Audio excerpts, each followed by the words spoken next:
नमस्कार साथियों, आप देख रहे हैं जनक्रांति न्यूज यूपी और आज जनक्रांति न्यूज यूपी की पूरी टीम जो है आज लखनऊ के इको गार्डन के सामने यहाँ पर मौजूद है। और आप देख सकते हैं हमारे पीछे जो रणभूमि जो इस तरह से लगातार जो है महीनों हफ्तों से लगातार राणा सांगा को लेकर के जो विवाद छिड़ा हुआ है, पूरे प्रदेश में जो है राजनीतिक जो है रोटियां सेकी जा रही है। हमारे पीछे देख सकते हैं कि जो है राणा सांगा समाज के लोग उनके महापुरुषों की उनकी विचारधारा को लेकर के जो आज लड़ाई लड़ी जा रही है, वो आप देखिए बैनर पोस्टर के माध्यम से राणा सांगा का अपमान नहीं सहेगा हिंदुस्तान, ऐसे में लेकर के जो है पूरी देख रहे हैं कि सैकड़ों की तादाद में आज लखनऊ इको गार्डन में लोग मौजूद हैं। और हम इन लोगों से आज भी जानेंगे कि जिस तरह से जो समाजवादी पार्टी के नेता ने महापुरुषों को लेकर के जिस तरह से विवादित बयान संसद में बोला है, उसको लेकर के आज जो है पूरे प्रदेश में जो आंदोलन चल रहा है, उस आंदोलन को लेकर के आपका क्या कहना है, हम जानेंगे। सबसे पहले महासंग्राम यात्रा के माध्यम से हम संदेश देना चाहते हैं कि संसद में बैठकर जिन गद्दारों ने, जिन महापुरुषों का नमक खाकर, जिन पूर्वजों का नमक खाकर गद्दारी की है, उन मुगल की औलादों को, उन नमक हरामों को, उन गद्दारों को इस देश की 36 कौमें राजनीति का आईना दिखा देंगी। और इस देश के और ये मांग है स्पष्ट रूप से, चाहे अखिलेश यादव हो, चाहे कोई भी हो, आकर माफी मांगे, उस सांसद को बर्खास्त करें क्योंकि वो नमक हराम है, गद्दार है और किसी महापुरुष का अपमान कोई भी जाति धर्म संप्रदाय के लोग बर्दाश्त नहीं करेंगे। जय भवानी। इस तरह से देखा जा रहा है कि माफी मांगने के लिए कई बार खाली उन्होंने कहा इस जन्म में मैं माफी नहीं मांगूंगा। अगर इस जन्म में माफी नहीं मांगेंगे, मैं ये नहीं कह रहा हूँ, हमारे युवा साथी हैं, उनको अगले जन्म में भेजने की तैयारी कर दी जाएगी। इतिहास को लेकर अभी कोई एक रूपाला उठ के बोल देता है, कभी अबू हाजमी उठकर बोल देता है, कभी ये 2 करोड़ी का सांसद रामजीलाल सुमन उठकर बोल देता है, तो शासन प्रशासन को हमारा सहयोग करना चाहिए। लेकिन दुर्भाग्य है उन गद्दारों को जिन्होंने देश का नमक खाकर देश के साथ गद्दारी कर रहे हैं, उनको गिरफ्तार करने के बजाय हमको गिरफ्तार कर रहे हैं। हम तो लड़ाके हैं। राणा सांगा को 80 घाव थे, हमारे भी 80 घाव लगेंगे, लड़ेंगे, मरेंगे, मारेंगे। लेकिन कहाँ है रामजीलाल यूपी में? बताओ मुझे कौन से जिले में है यूपी में? दिल्ली में जाके अपना घर बदल रहा है। हमारी टीम वहां पर भी लगी हुई है, रोज घर बदलता है उसको। उससे हम पूछना चाहते हैं वो किताब लाकर दिखा दे हमें जिसमें बाबर को राणा सांगा ने बुलाया था। उत्तर प्रदेश में है कहाँ वो छुप रहा है, दिल्ली की गलियों में छुप रहा है, दूसरे प्रदेश में संसद की दीवारों के पीछे छुप रहा है। उत्तर प्रदेश में आ जाए, महासंग्राम यात्रा में इसलिए बुलाया गया था, आ जाए। उत्तर प्रदेश के 75 जिलों में कहीं भी दिखेगा उसको हम लोग पार्टी के एक नेता रूपाला जी ने आप लोगों को याद नहीं जाएगा। क्या असर किया था हमने रूपाला का? क्या असर किया था? कौन सी जगह पे जाकर हम माफी नहीं मांगा था? तो ये किसी पार्टी के गुंडे नहीं है, ये राणा सांगा प्रताप की औलाद है जो मान सम्मान स्वाभिमान के लड़ते हैं।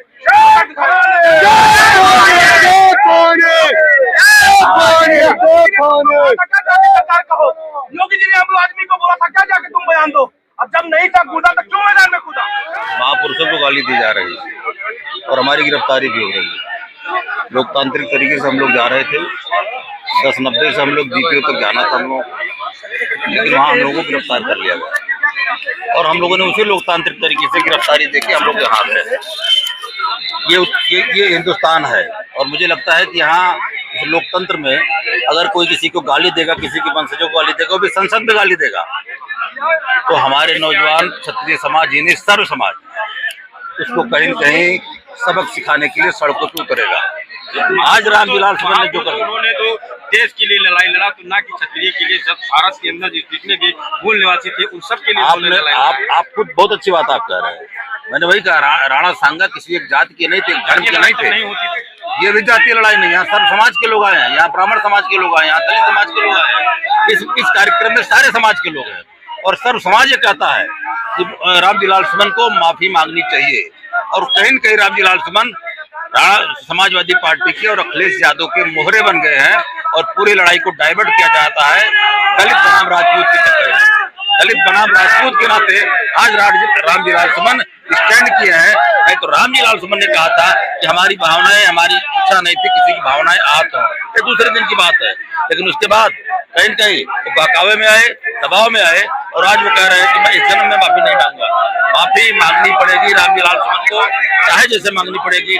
इस जन्म में या इस जन्म के बाद माफी मांगनी पड़ेगी, क्योंकि ये देश, हमने पहले भी कहा, ये गांधी का देश है, ये भगत सिंह का देश है, ये आजाद का देश है।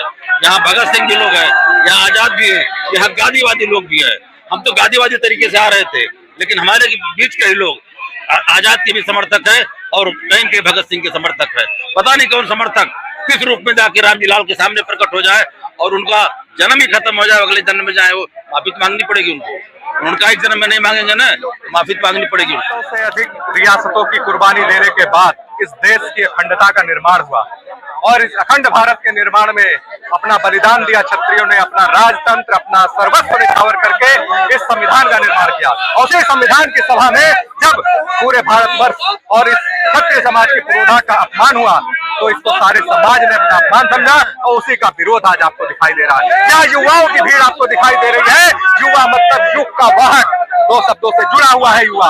और वो जब युवा अपनी उमराई में आएगा तो नई नई गाथाएं लिखेगा, नई नई शाखाएं लिखेगा। इसलिए रामजी सुमन और अखिलेश यादव से मैं कहता हूँ, ये युवा भारत है, 70% आबादी युवा की है। जिस दिन युवा ये ठान लेगा उस दिन अखिलेश यादव क्या, इन जैसे जितने लोग हैं अपनी अपनी बिस्तर लेके विदेशों को चले जाएंगे। इसलिए मैं कहता हूं, किसी भी समाज के मुखिया का अपमान वो पूरे हिंदुस्तान का अपमान है। इसलिए उनसे निवेदन है, केवल उनसे माफी मांगने की चीज कही गई है, उनसे कोई बहुत बड़ी कुर्बानी नहीं मांगी गई है। अगर माफी जैसा शब्द उन्हें इतना बड़ा लगने लगा है और अहंकार में उन्होंने इस कदम को उठाया है तो ये सत्य मान ले कि 27 में उनका अहंकार घुटनों पे दिखाई देगा।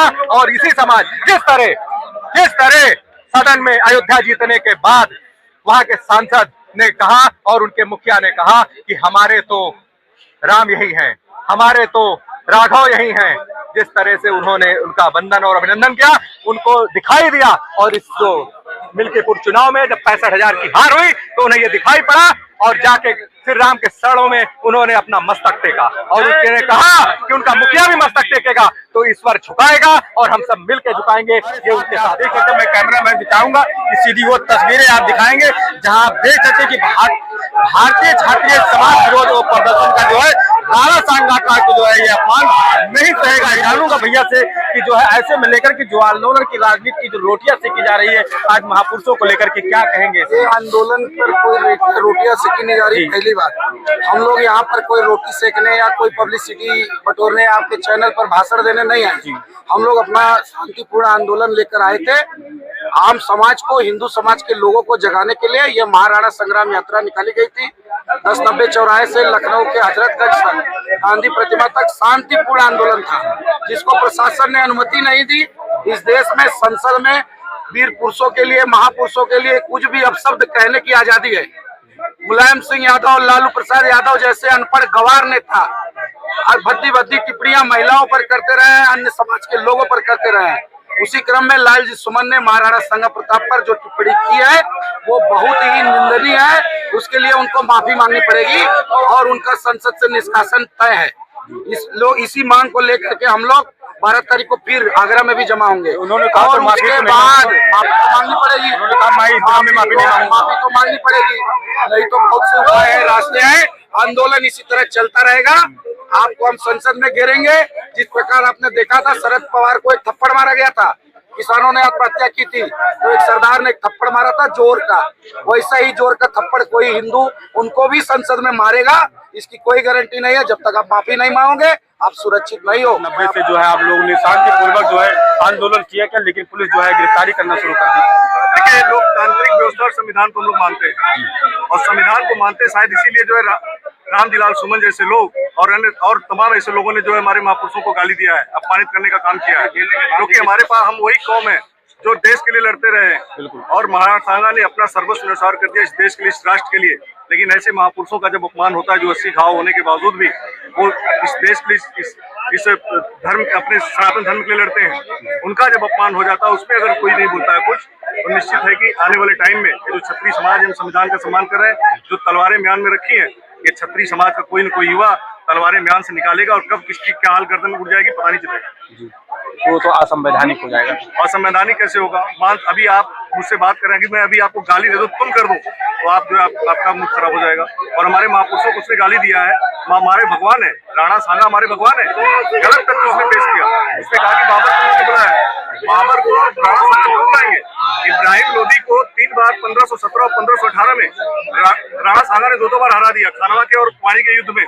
फिर उनको क्या जरूरत थी इब्राहिम लोदी को बुलाने की, और बाबर को भी उन्होंने हराया है। तो कहने का मतलब एक गलत तथ्य पढ़ करके। एक बात और मैं एग्जाम्पल देता हूँ आपको, श्री राम मंदिर अयोध्या का। श्री राम मंदिर जो अयोध्या का, बाबरी मस्जिद का नाम सुना ना आपने? बाबरी मस्जिद वो गिराई गई और बाबरी मस्जिद गिरा करके राम मंदिर बनाया, ऐसा सुना आपने? लेकिन ये नहीं सुना आपने कि श्री राम मंदिर को गिरा करके बाबरी मस्जिद बनाया गया था। जब बाबरी मस्जिद का अस्तित्व है वहां पर, तो क्यों नहीं बाबरनामा में लिखा है कि भगवान श्री राम का मंदिर गिरा करके बाबरी मस्जिद बनी? ये भी बाबरनामा में होना चाहिए। तो इतिहास कितना तथ्य सही है, कितना गलत है, ये समझने की जरूरत है। लेकिन मैं कहना चाहता हूँ आपके माध्यम से कि रामजी लाल सुमन को भड़काया गया। उनके मुखिया ने एक दलित कार्ड खेला, एक पीडीए कार्ड खेला, एक दलित को आगे करके उनसे कहलवाया। रामजी लाल सुमन डाउन हो रहे थे, माफी मांगना चाह रहे थे, लेकिन इनके मुखिया ने उनको उकसाया और उकसा करके कहा, उनको सह दिया कि रामजी लाल सुमन जब तक जिंदा है तब तक माफी नहीं मांगेंगे। करणी सेना हो, छत्री समाज हो, सर्व समाज हो, रामजी लाल सुमन को माफी मांगना पड़ेगा। अगर रामजी लाल सुमन किसी तरह से भगवान को प्यारे होते तो उनको मिट्टी में से आकर के माफी मांगना, लेकिन छत्री समाज माफी मांगना। जाओ फोटो खिंचाओ।